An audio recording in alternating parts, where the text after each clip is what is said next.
Yes, next topic है बेटा हमारा concentration of A solution. Concentration of A solution. Last video में हमने सॉल्यूशन के बारे में पढ़ा था, तो अब हम पढ़ेंगे कंसंट्रेशन ऑफ ए सॉल्यूशन। देखिए, depending upon the amount of solute, amount of solute, solute की अमाउंट के आधार पर प्रेजेंट इन ए सॉल्यूशन, कि सॉल्यूशन में कितना सोल्यूट है, it can be called dilute solution, it can be called concentrated और एसेचुरेटेड solution. देखो हमारे पास सपोज 3 टेस्ट ट्यूब्स हैं बेटा, 3 test tubes, we have 3 test tubes. तीनों टेस्ट ट्यूब में हमने 5 ml पानी लिया है, सपोज 5 ml वाटर। हमने एक फर्स्ट टेस्ट ट्यूब में suppose few crystals of sugar डाल दिए, चीनी के कुछ दाने डाल दिए हमने, शुगर के कुछ क्रिस्टल्स हमने इस पर डाले हैं। सेकंड टेस्ट ट्यूब में हमने जो अमाउंट ऑफ शुगर को डबल कर दिया। एक ही टेस्ट ट्यूब में हमने पहली टेस्ट ट्यूब नंबर 1 में कुछ क्रिस्टल्स डाले, टेस्ट ट्यूब 2 में फर्स्ट की अपेक्षा मोर क्रिस्टल्स ऑफ शुगर हमने डिसोल्व किए हैं। मींस सेकंड टेस्ट ट्यूब में चीनी ज्यादा मिलाई है, फर्स्ट के कंपैरिजन में हमने दोनों को मिक्सअप किया है, तो जो सेकंड सॉल्यूशन है वो मोर कंसंट्रेटेड है एज कंपेयर टू फर्स्ट, और first solution is dilute as compare to second solution.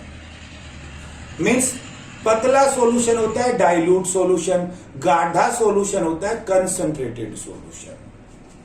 तीसरी जो टेस्ट ट्यूब है, हमने क्या किया, इसके अंदर हम चीनी मिलाते जा रहे हैं, मिलाते जा रहे हैं, मिलाते जा रहे हैं। एक टाइम ऐसा आएगा कि इसके अंदर और शुगर डिसोल्व नहीं होगी, तो अब उसमें कितनी चीनी मिल गई है, ऐसे सॉल्यूशन को हम सैचुरेटेड सॉल्यूशन कहते हैं। तो हम बात करते हैं पहले सैचुरेटेड सॉल्यूशंस की डेफिनेशन। तो what do you mean by saturated solution? देखो, when no more solute can be dissolved in a solution at a given temperature, किसी एक पर्टिकुलर टेम्परेचर पर अगर इस सॉल्यूशन के अंदर और सोल्यूट ऐड नहीं हो सकता, डिसोल्व नहीं हो सकता, तो इट मींस उस पर्टिकुलर टेम्परेचर पर वो सॉल्यूशन सैचुरेटेड सॉल्यूशन हो गया है। तो what do you mean by saturated solution, dilute solution and concentrated solution? Point समझ गए होंगे आप। अब नेक्स्ट पॉइंट आता है बेटा हमारा सोलुबिलिटी। मोस्ट इंपोर्टेंट टर्म है सोलुबिलिटी। क्या होती है, ध्यान दें, the amount of solute, solubility होती है बेटा amount of solute present in the saturated solution at this temperature is called its solubility. ध्यान दें, हमारे पास पानी है, हम उसमें चीनी मिला रहे हैं एक पर्टिकुलर टेम्परेचर पर,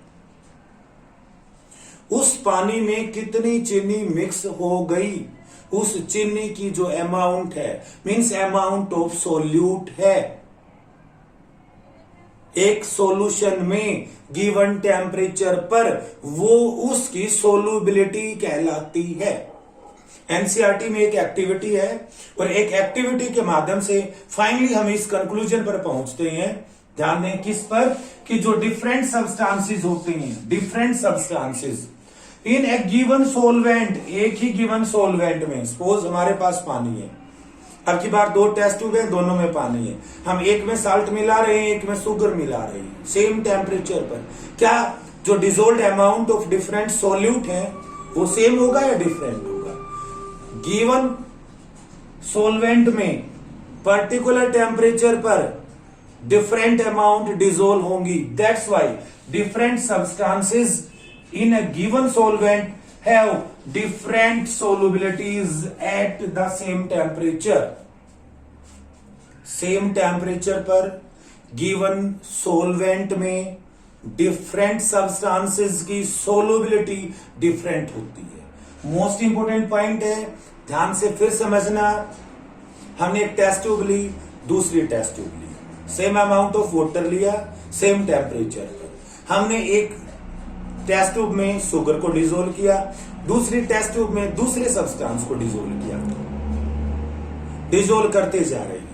एट लास्ट एक पॉइंट आएगा जब सॉल्यूशन सैचुरेटेड हो जाएंगे। इट मीन्स अब हमने कितना अमाउंट डिजोल्व किया सॉल्यूट का हम मेजर करेंगे। Finally what we concluded, different substances have different solubilities. It means different amount of solute are dissolved in given solvent at particular temperature. अब नेक्स्ट पॉइंट आ जाता है बेटा हमारा कंसंट्रेशन ऑफ द सॉल्यूशन। कोई solution है हमारे पास, हम उसकी कंसंट्रेशन कैसे फाइंड आउट करें, या हमें कोई सॉल्यूशन प्रिपेयर करना है, हमें कोई सॉल्यूशन प्रिपेयर करना है हमारे पास। अब मैं आपको एक टेस्ट ट्यूब देता हूं, मैं कहता हूं बेटा एक सॉल्यूशन प्रिपेयर करें आप, यू कैन से 20% और NaOH सॉल्यूशन तैयार करें, 20% 20% सोडियम हाइड्रोक्साइड सॉल्यूशन तैयार करें। आप कैसे बनाएंगे? तो उसके लिए हमारे पास कुछ फॉर्मूलेज होते हैं। तो कंसंट्रेशन ऑफ ए सॉल्यूशन के लिए हमारे पास डिफरेंट फॉर्मूलेज हैं, और जो फर्स्ट फॉर्मूला है mass by mass percentage of A solution के अकॉर्डिंग, तो mass of solute by mass of solution into 100। आपको ध्यान दें, कंसंट्रेशन फाइंड आउट करनी है तो हमें एक सॉल्यूशन प्रिपेयर करना होता है बेटा। तो हमारे पास क्या होगा, सॉल्यूशन का भी मास होगा और सॉल्यूट का भी मास होगा, इनटू 100 करेंगे तो वो कंसंट्रेशन और you can say percentage of A solution find out हो जाएगा। जरूरी नहीं है मैं हमारे पास मास गिवन हो, mass of solute by volume of solution भी हो सकता है। मींस ये फॉर्मूला है mass by mass percentage of A solution, ये फॉर्मूला है मास बाय वॉल्यूम परसेंटेज, ये फॉर्मूला है वॉल्यूम बाय वॉल्यूम। तो यहां पर है volume of solute by volume of solution into 100। तो हम इन फॉर्मूलाज का यूज करके हम कंसंट्रेशन फाइंड आउट करते हैं।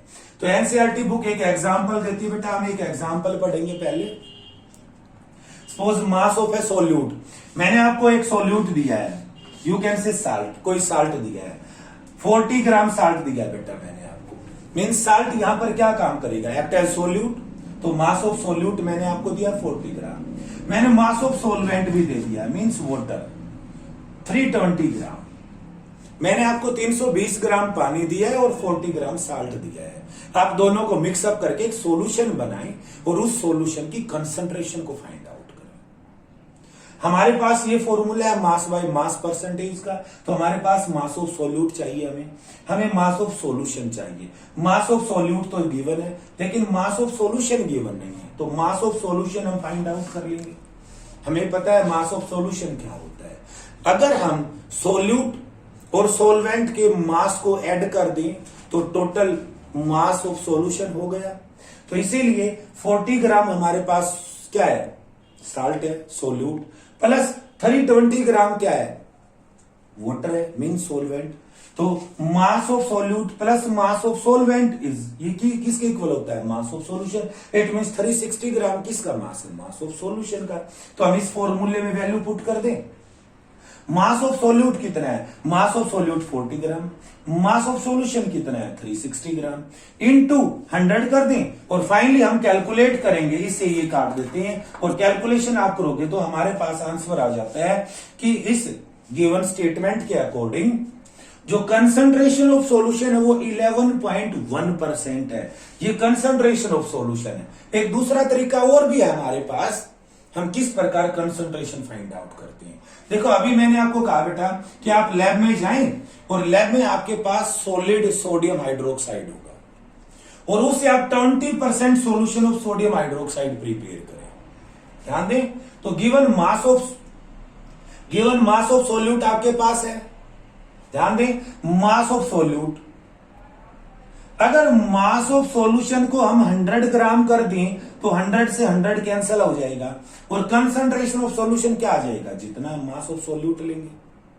इट मींस अगर हमें 20% NaOH सॉल्यूशन बनाना है तो हम क्या करेंगे, एक टेस्ट ट्यूब लेंगे, उसमें 20 ग्राम NaOH डालेंगे, ऊपर से उसमें पानी मिलाएंगे, पानी में डिसोल्व करेंगे। वो कंप्लीट डिसोल्व होने के बाद सॉल्यूशन बन गया। अब हम उस सॉल्यूशन के मास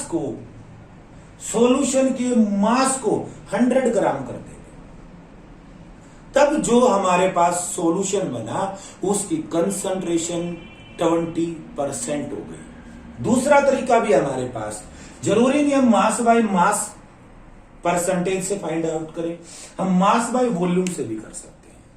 अब की बार हम क्या करेंगे, एक मेजरिंग सिलेंडर लेंगे और मेजरिंग सिलेंडर में सपोज हमें अगेन 20% NaOH सॉल्यूशन प्रिपेयर करना है, तो एक मेजरिंग सिलेंडर में हम 20 ग्राम NaOH लेंगे, पानी मिलाएंगे, कुछ डिसोल्व कर देंगे।